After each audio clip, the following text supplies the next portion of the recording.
badekar i dag.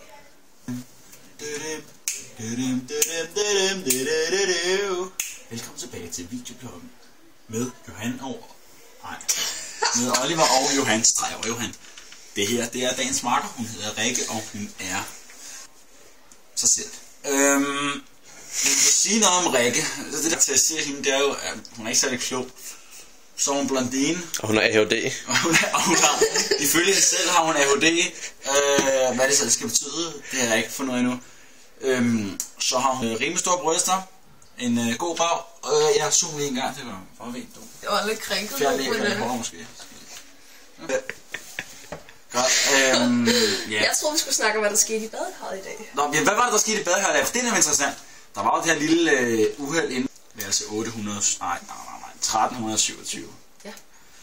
Hvor badekarret det simpelthen var stoppet. Eller det er proppen, vel? Det kunne den ikke, vel?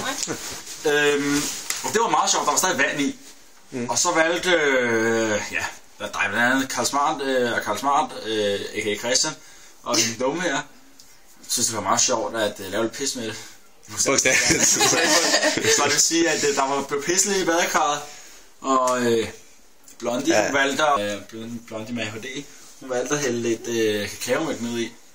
Så det er en rigtig god blanding af lort og så med urin. Og det er altså lige det, man har lyst til at bade i, skal jeg sige. Men det hænger jo meget godt sammen med showersø. Jeg tænker så køre nogle naturprodukter i badekarret. Det var en lille test her. Ja, der var så lige det ved det, at der kom en lille skideballe.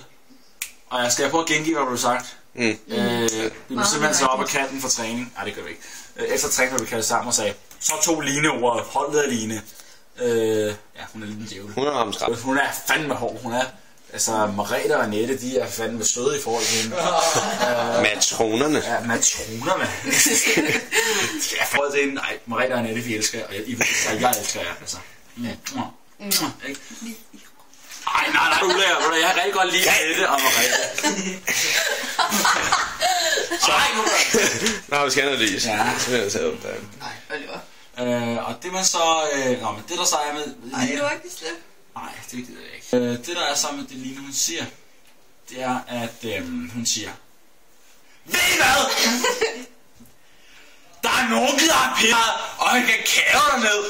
Jeg ved ikke, hvad det er for noget svineri, men der er ingen tvivl om, at dem, der har gjort, de går selv ned i receptionen og siger det, for det er for ulækkert. Han tager sådan noget med voksen. Alle de andre, de går ned i styret. Meget vigtigt at fastslå, hvem det var, der gjorde det her, det var ikke? Så det var ikke... Det var blandt dig. Ja. Og så var der amerikaner, han kan ikke se. Ellers så var det henholdsvis de to ældste drenge på holdet, der synes det kunne være meget sjovt at føre sig mod. Hun fik vel sagt, at det var meget uvoksen. Meget uvoksen og umoden gjort af dem, der så har gjort det. Se. Ja. Også Senere ved aftensmaden sagde hun selv skulle op og tisse i badekarret, fordi hun havde fået sådan en guddommelig inspiration. Ja, og nu tror jeg, vi skal slutte. Jeg vil afslutte det her med, at måske bide Rikke i foden. Ja, det gør vi. Det kommer lige i min fod. Og det kommer til at få... Ikke så hårdt. Ikke så hårdt. Okay. Ja.